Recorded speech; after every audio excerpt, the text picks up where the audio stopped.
Okay, in this second section of the DVD, we're going to be looking at building strength and stamina, both in your left hand and right hand. For the most part in this section, we're going to be looking at alternate picking mainly, because most kind of shredding or really coherent shredding is mostly done with alternate picking. You can combine alternate picking with legato as well, and the two can create some monstrous sounding licks. But for the moment, I just really want to kind of try and help syncing up your left hand with your right hand. And there's a few exercises that kind of really helped me kind of develop this technique. And I'm always trying to develop my alternate picking anyway, but these are things that have really helped me in the past. So this first lick that we're going to look at goes like this.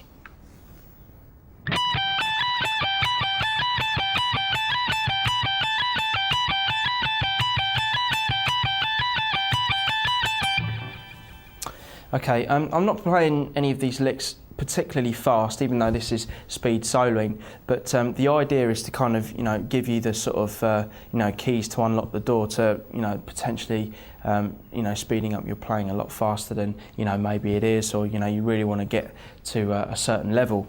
So these kind of licks are really going to help, and we're going to be sort of like progressing these over different string groups as well, and then I can show you how to kind of build up patterns of your own as well. But the first pattern starts on the 19th fret on the high E, and we're going to start this with a downstroke, and bearing in mind we're going to be using alternate picking, which is you always start with a downstroke and then followed by an upstroke, downstroke, upstroke, so you don't ever have two downstrokes in a row, or you don't ever have two upstrokes in a row when you're using this technique. So start on the 19th fret on the high E with a downstroke, then 15th fret on the high E with an upstroke, then 17 on the high E with a downstroke, 19th fret on the high E with an up, 17 with a down, and then finish on 15 with an up. And then we're going to go back to 19 and start with a downstroke, and that's the licks restarted again. So we're just going to be repeating this over and over. So at a very slow tempo, this is what it should look like, bearing in mind you're keeping your pick angled, not flat to the string, so it glides through a bit better. We're palm muting all the strings pretty much that we can, that we're not using, and my thumb is at the top of the neck here, but it's because I'm quite high up the neck, and I'm not needing to use my wrist, needing to bend my wrist to kind of extend my left hand. So it should sound like this.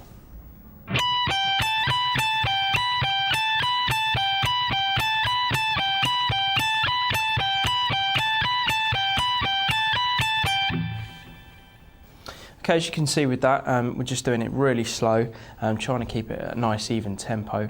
If you find it hard to do that on your own, you can either try tapping your foot, or get a metronome and put it on a fairly kind of slow setting, just so you can give yourself a chance to play along to it and really get to grips with how to do that. And then as you progress, you can kind of notch up the metronome, and you could have that kind of pushing you, so you can really sort of like play against it. And also, if you want to kind of keep yourself more in time as well, a thing that's really helped me is really focusing on accenting the downstroke. So if I play it again and kind of accent the very first note of each turnaround of the lick, you can hear what I mean.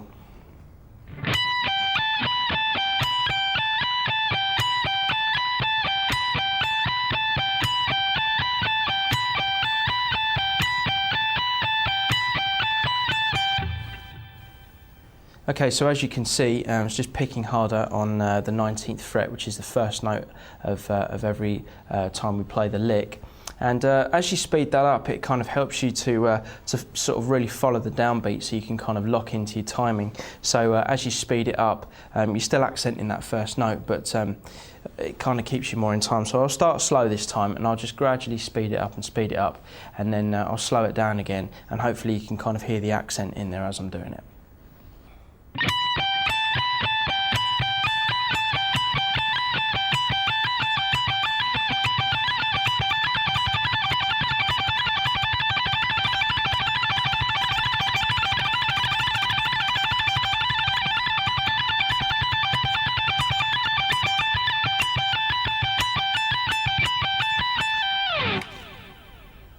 Okay.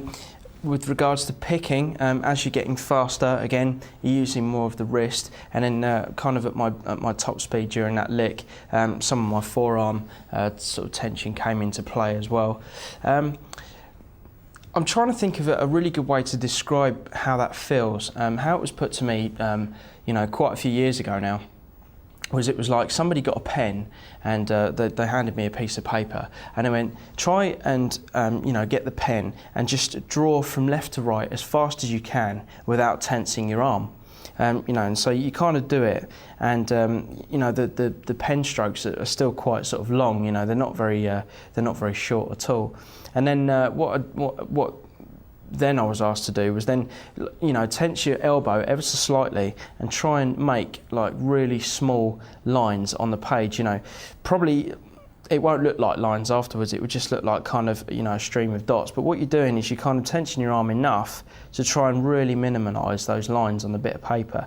And, if you do that, you kind of really get to feel what it feels like when you're kind of at top speed picking. So you kind of got the pen and you're really doing it like the smallest amount possible, instead of kind of, trying to use your arm to do like the bigger lines.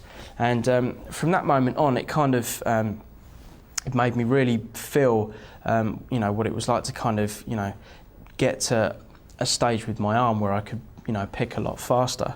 So it was the difference between kind of going at this sort of speed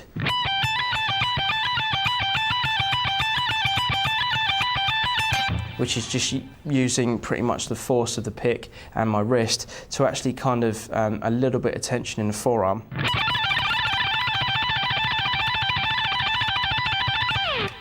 And instantly it's kind of adds a hell of a lot more speed onto your playing. But obviously you don't want to do it where you're going to start damaging your arm, but that's literally the kind of analogy that was kind of put to me, and I felt like it really helped. So hopefully sharing that with you is going to kind of give you some insight into what it should be feeling like when you get up to warp speed with your picking. Okay, what we're going to do now is move on to moving that shape around. So we're going to be doing a few more shapes, and it's kind of like a musical exercise almost, because some exercises can get really boring, especially when you're building up speed. You're not really doing all the kind of flashy licks and stuff. You're really focusing on small areas of your playing, and that may only be 3 notes. And just to get your pattern together so your right hand and left hand can work in conjunction with each other. So basically what we're going to do now is just move that pattern around, and it's going to look something like this.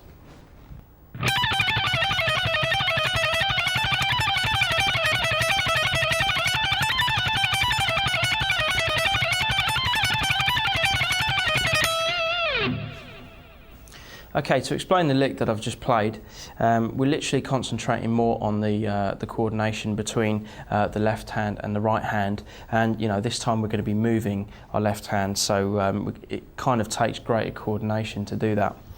So what we're going to be doing is using alternate picking with the right hand, so starting on the 15th fret on the high E string with a down stroke, and then we're going to be doing up, down, up, down, up, down. So that's all that really needs to be said for the picking hand.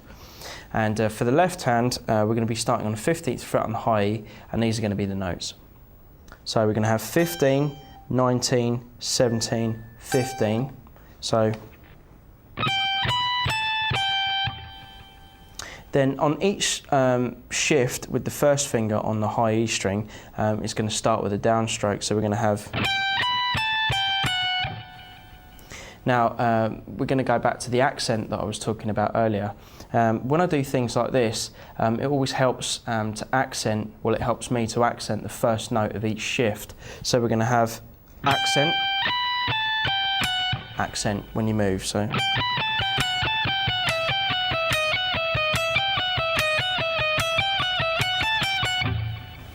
That kind of thing. And what that does is it kind of really helps you find the downbeat in what you're playing, so you can really keep it in time. Okay, so we've got 15, 19, 17, 15, then move down to 14, then we've got 17, 15, 14, then down to 12, 15, 14, 12, and then down to 11. So far it should sound like this.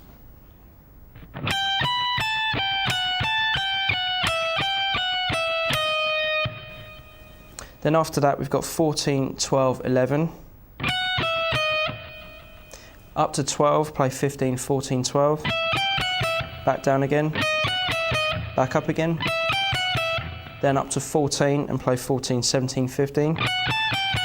And then just repeat that first section again. So at a slow tempo, it should sound like this.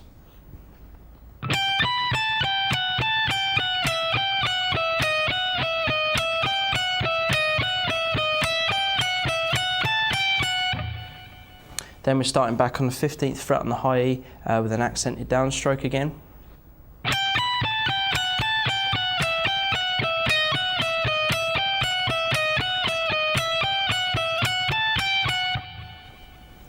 Okay, now we're going to be doing a bit more coordination work between our left and right hand, and this time we're going to be shifting, but the shifts aren't next to each other. So we're going to be playing a position, missing out a position, and then shifting underneath it, and then back up to the position that we missed out, and so on. So this first position starts on the 17th fret on the high E, and we play 17, 20, 19, 17. So we're missing out the position where we start on the 15th fret, and we're going to go straight down to the 14th fret, play 14, 17, 15. So we've got, then move up to 15 and play 19, 17, 15. Then move down to 12, up to 14, down to 11. Then we're just going to continue up. Okay, so again, it should be like this without me talking this time.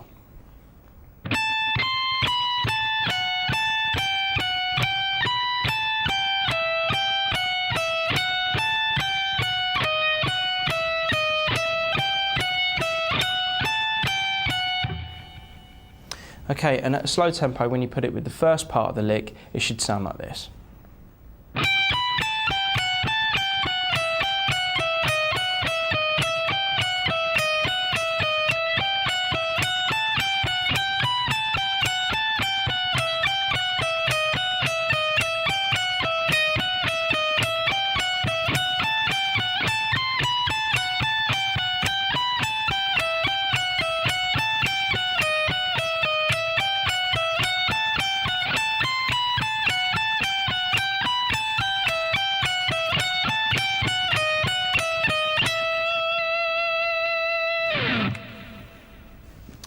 Okay, so you know, hopefully you can see what we're trying to do there.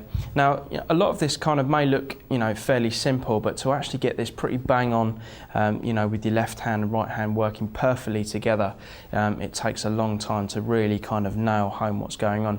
And you know, just because we're not kind of, you know, literally raging across the whole neck doing this kind of thing, when you kind of break it down like that, your picking pretty much isn't really, you know, doing anything else. The only thing that you've really got to kind of master is moving from one string to another using alternate picking, which is something that we're going to look at next. So the next lick that we're going to look at is going to be this.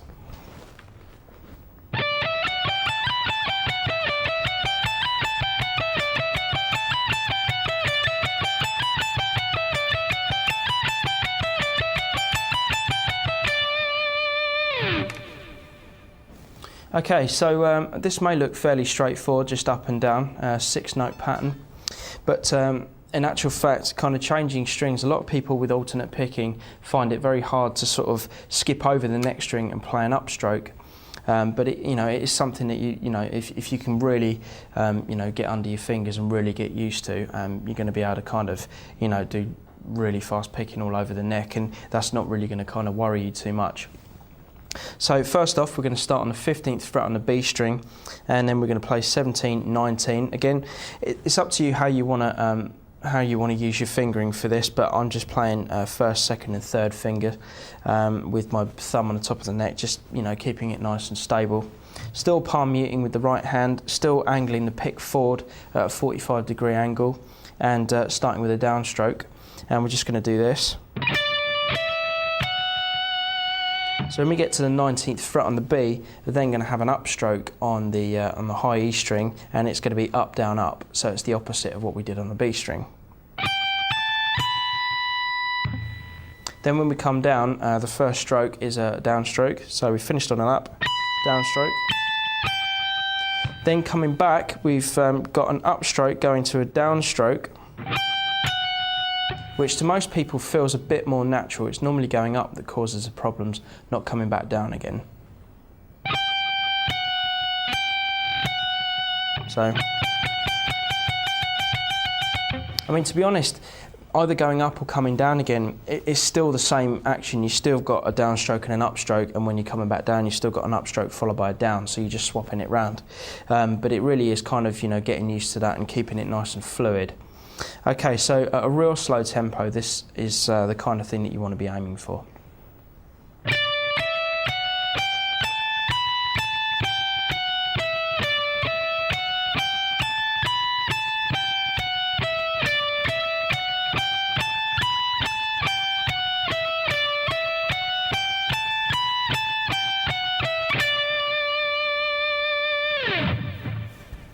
Okay, so that's, keeping it nice and even, keeping it really clean. At this stage, you're not really worrying too much about how fast you can get it. You really want to make sure that your left hand and right hand can cope, working in sync with each other, just to really make sure that you're nailing it. Okay, well, what I'm going to do now is just start off slow and then, gradually kind of speed it up. And again, try and kind of watch out for the different stages of my right hand, or right arm, shall I say, because it will start off, fairly kind of subtle movement, and then the wrist will kick in, and, a slight bit of forearm action in there as well. So, as well as watching the left hand and what that's doing, the main focus really is kind of the picking and keeping it nice and clean. So, here we go.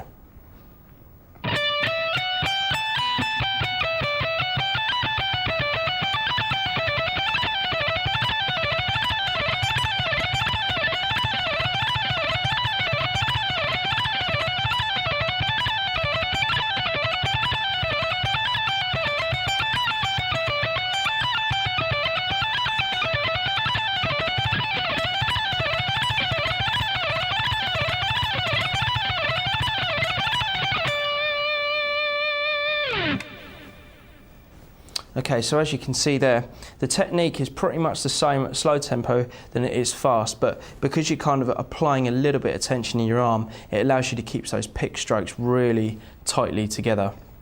So, I mean, that's literally what kind of speed is. It's just literally keeping your pick so close to the string, it's pretty much touching it every time. So, you've got the minimum amount of movement, so it's, it's less distance for the pick to then come back and hit the next note. It's just, it's probably not really getting that's the issue with a lot of people. I think it literally is just the synchronisation between, the left hand and the right hand. Because the left hand, has got the harder job of keeping up with the right hand.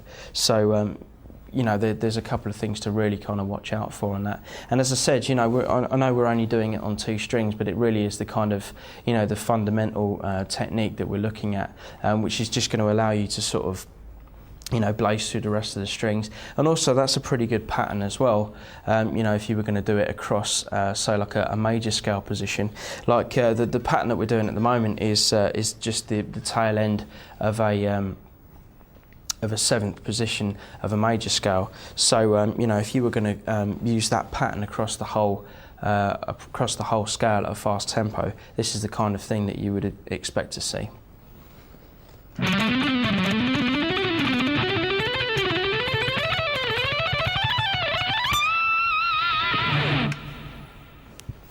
Okay, as you can see, you're pretty much, applying that same technique, but just, in different groups of strings all the way up the scale.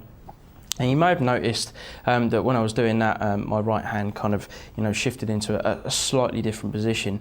I just find that the anchoring subject that we talked about earlier in the DVD, it helps me when I'm actually playing on the lower strings. It just helps kind of steady my hand, and that kind of anchoring sort of like decreases as I get higher up the neck, because it kind of folds in and allows room for the pick on the higher part of the strings, sorry, not the neck.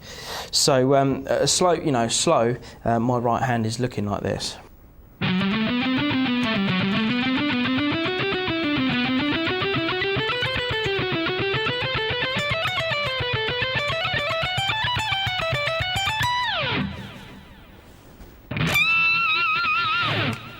Then you can always add the bend on there as well. So you've got like the 22nd fret on the high E,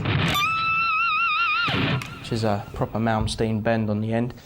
Okay, right, so now we're going to move on to the next lick, which is just going to be going back to a practice thing that we looked at previously, but we're going to be basically just like moving that around and then adding some other bits in there. This is kind of where the endurance part starts to kick in, because the more technical aspects that you include in, say, like a really fast run or a lick, you know, it starts to take it out of you muscle-wise. So you know, it's really worth kind of, you know, doing a lot of it slow, and then when you feel like you could do it faster, then you kind of speed it up, you know, bearing in mind all the technical things that change, you know, in your arm and your left hand when you do actually speed things up. So this is the next lick, and then we'll break it down.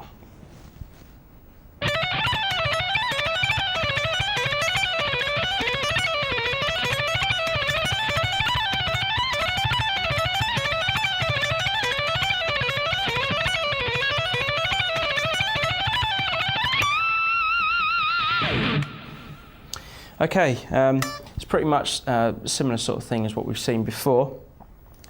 With the one string example, you know, we were kind of doing the shift arounds, and we're pretty much including that same sort of train of thought, but across two strings this time. So starting on the 15th fret on the B, we've got 15, 17, 19. Then move to the high E string with an upstroke on the 15th fret. Back down.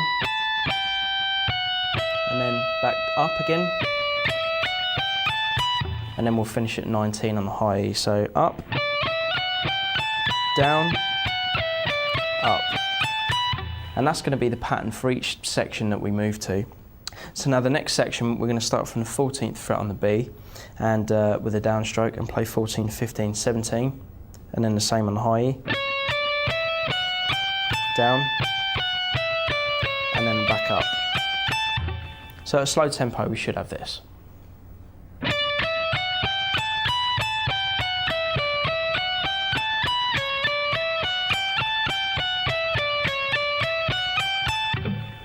Then we're going to move to the 12th fret on the B and play 12, 14, 15, and then the same on the high E, back down and then back up again.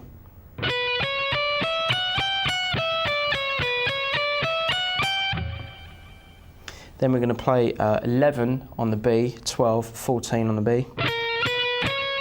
Then move to the high E and play 10, 12, 14, then down.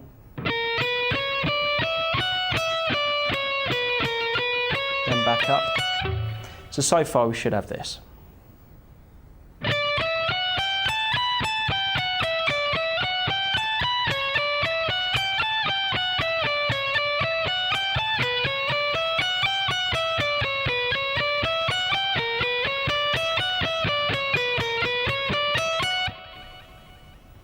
Okay, and a bit quicker.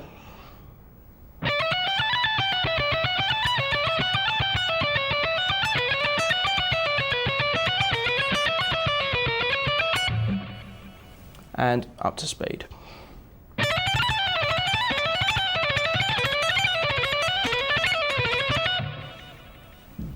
Okay, and for the last part, we're going to move back to the 12th fret on the B string, and we're going to play 12, 14, 15 on the B.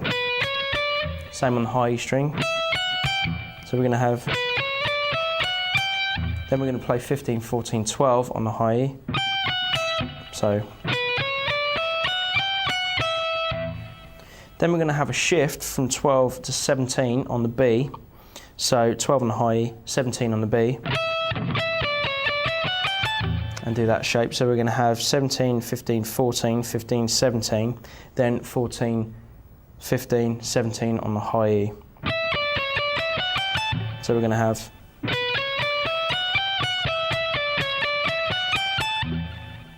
then we're going to move to the 15th fret on the B string, play 15, 17, 19. Then the same on the high E. Back down to 15 on the B. So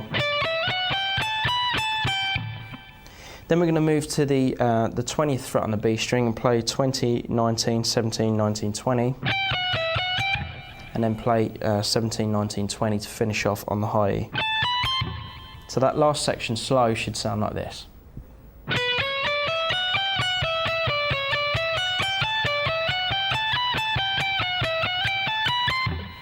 and then you start again. So the whole thing slow should sound like this.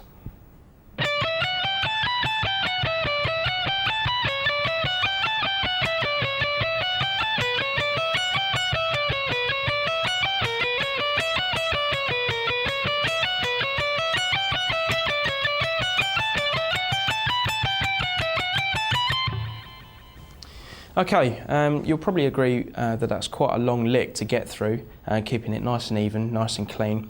But what you'll probably start to feel now is that by doing the other exercises, your left hand and right hand are feeling really coordinated. And basically, even if you do that at a slow tempo, you're building muscle memory in your left hand and also your right hand, and you're really getting used to that kind of alternate picking with syncing up with your left hand. And you know, once you get more confident with it, then you can, you know, gradually speed it up, and you know, hopefully you can kind of incorporate a bit more you know, technique from your right hand into increasing the speed. And then, you know, once you get it up to a reasonably quick speed, then, you know, just see how long you can do it for. You know, don't kind of run yourself into the ground, or, you know, if you start to feel any kind of pain in your left hand or your right arm or wrist or anything like that, then, you know, you should pretty much, you know, give it a rest and you know, like 10 minutes rest or something, or, you know, go and do something else on the guitar. But you know, if you keep it up, you're really going to kind of build up your muscle memory and everything, which is really important for playing fast. So if you get your metronome out and set it at a really comfortable pace, and then just literally kind of keep repeating it over and over again, it's going to get really monotonous, and it'll probably, you know, really do your mum's head in or whatever. But it's really worth it, and you don't have to sit there and play this kind of thing for 3 or 4 hours a day. You know, if you kind of even sit down and do it for 10 minutes, you know, you're really kind of getting there. But the main focus with, you know, playing fast, or, you know, building up your speed and stamina or anything like that, is not all about the speed. It's all about keeping it nice and clean, nice and even. So, you know, when you're playing with your band or whatever, and you've got your amp on 11 or something, you can still hear every note, and, you know, you haven't got feedback, you haven't got your strings kind of ringing out and stuff like that. And you know, you've got all these things that kind of happen when you're playing, and all you really want to hear is the notes and everything, you know, and everything you're doing. You're probably, you know, wondering what this is. I do occasionally have, well, I say occasionally, I think when anybody's ever seen me play guitar, I've always kind of had a hairband on the neck, but it's not, you know, you can still hear all the open strings and stuff, so, you know, kind of when it's down at that position on the guitar, you know, it's not really kind of doing anything. It's mainly more for, you know, if I've got any long tapping passages coming up, and, you know, for some tapping you might not be able to palm mute the strings properly, or, you know, any of those sort of things that you would normally be able to do with, you know, with your pick in your hand and using traditional sort of, like, you know, picking techniques, or just playing with your left hand or whatever. So that kind of aids, you know, in that department. But yeah, it's just all about keeping it clean and keeping it even, and that's really the aim of doing these picking techniques. Okay, well, we're going to move on to the last lick in this section, which, again, you know, is going to be doing a similar sort of thing, but we're going to be doing it over, you know, some more strings. We'll probably try and incorporate a few patterns, or just 1 or 2 patterns or whatever, you know, across just a normal scale pattern. At this point, there's not really a huge amount of theory involved. We're going to get a little bit into improvisation and how I look at the guitar later on in the DVD. And but for now, we're just literally concentrating on keeping it nice and tight, keeping the picking clean, and you know, really just kind of working on your speed and your stamina. So here's the last lick that we're going to be looking at.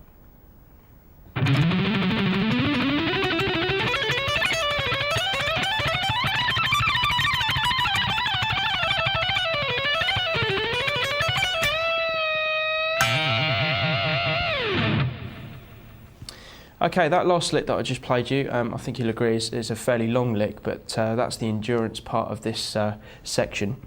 And we're going to start on the 9th fret on the low E, and this is going to be the pattern.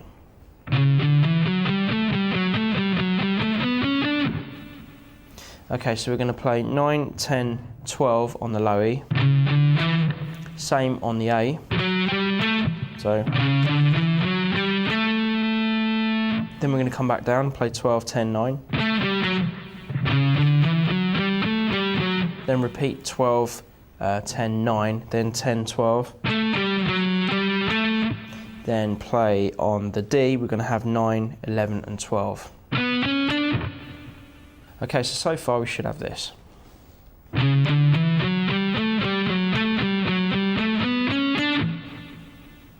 Okay, then next we're going to play 9, 11, 12 on the D, and we're going to start that pattern all over again. So we're going to have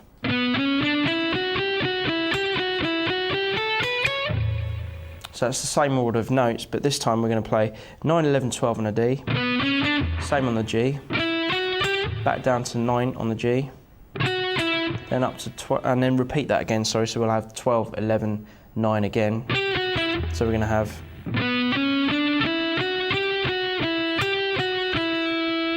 then play 11 and 12 again, then 10, 12 and 14 on the B. So far we've got this.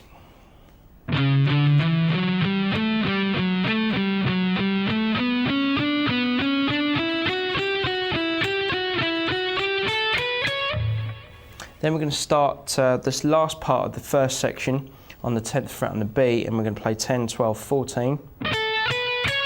Then 10, 12, 14 on the high E. Then 12, 10. So we're going to have. Then we're going to shift to 15 on the B and play 15, 14, 12, 14, 15. Then 12, 14, 15 to end this first section on the high E string. So at a slow tempo, so far we should have this.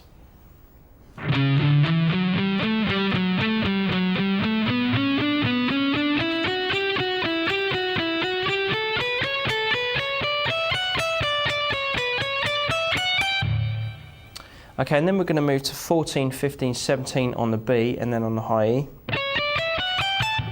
Then 15, 17, 19 on the B, then also on the high E.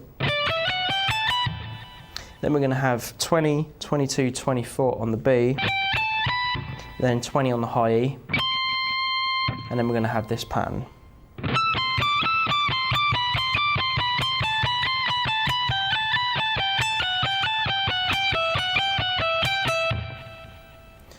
So that's 24 on the high E, 20, then 22, 24, 22, then 20, so we've got, then that order of notes is just going to be repeated but on different frets, so then we're going to have 22, 19, 20, 22, 20, 19. Then 20, 17, 19, 20, 19, 17. Then 19, 15, 17, 19, 17, 15. Then we're going to have 17, 14, 15, 17, 15, 14. Then we're going to have 15, 12, 14, 15, 14, 12. Then we're going to finish with 15 to 12. So that section slow should sound like this.